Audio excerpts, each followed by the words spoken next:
ಒಂದ್ಸಾರಿ ಒಂದು ಅರಮನೆಯಲ್ಲಿ ಒಬ್ಬ ಸೇವಕಿಯ ಮಗ ಆಟವಾಡುತ್ತಿದ್ದಾಗ ಅವನ ಕೈಗೆ ವಜ್ರ ಸಿಕ್ಕಿತು. ಅವನು ಓಡ್ತಾ ಓಡ್ತಾ ತನ್ನ ತಾಯಿಯ ಬಳಿಗೆ ಓಡಿದನು ಮತ್ತು ತಾಯಿ ಇದನ್ನು ನೋಡಿ ವಜ್ರ ಎಂದು ಅರ್ಥ ಮಾಡಿಕೊಂಡರು ಮತ್ತು ಮಗುವಿಗೆ ಇದು ಗಾಜಿನ ತುಂಡು ಎಂದು ಸುಳ್ಳು ಹೇಳಿ ಆ ವಜ್ರವನ್ನು ಅರಮನೆಯಿಂದ ಹೊರಗೆ ಎಸೆದಳು. ಸ್ವಲ್ಪ ಹೊತ್ತಿನಲ್ಲಿ ಅವಳು ವಜ್ರವನ್ನು ಹೊರಗಿನಿಂದ ಎತ್ತುಕೊಂಡು ಹೋದಳು ಮತ್ತು ಅವಳು ಆ ವಜ್ರವನ್ನು ಮಾರ್ವಾಡಿಗನಿಗೆ ತೋರಿಸಿದಳು. ಮಾರ್ವಾಡಿ ಅದನ್ನೇ ಹೇಳಿದ. ಇದು ಗಾಜಿನ ತುಂಡು ಎಂದು ಸುಳ್ಳು ಹೇಳಿ ಆ ವಜ್ರವನ್ನು ಹೊರಗೆ ಎಸೆದ. ಆ ಮಹಿಳೆ ಅಲ್ಲಿಂದ ಹೊರಟು ಹೋದಳು. ಮಾರ್ವಾಡಿ ವಜ್ರವನ್ನು ಎತ್ತುಕೊಂಡು ಆಭರಣ ವ್ಯಾಪಾರಿಯ ಬಳಿಗೆ ಹೋದನು ಮತ್ತು ಆಭರಣ ವ್ಯಾಪಾರಿ ಇದು ಅಪರೂಪದ ವಜ್ರವೆಂದು ತಿಳಿದು ಅವನ ಉದ್ದೇಶ ಸರಿ ಇರಲಿಲ್ಲ.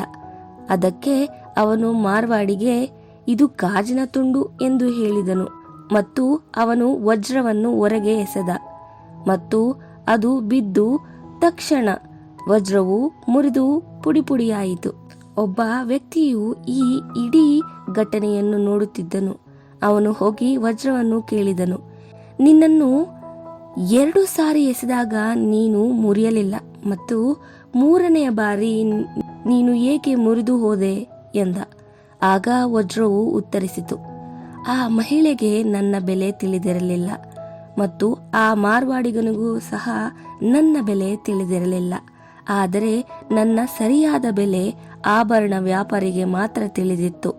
ಆದರೆ ಅವನು ತಿಳಿದಿದ್ದು ನನ್ನನ್ನು ಗಾಜಿನ ತುಂಡು ಎಂದ. ಅದಕ್ಕೆ ನಾನು ಮುರಿದು ಬಿದ್ದೆ. ಇದೇ ರೀತಿ ನಮ್ಮ ಲೈಫ್ನಲ್ಲಿನೂ ಅಷ್ಟೇ.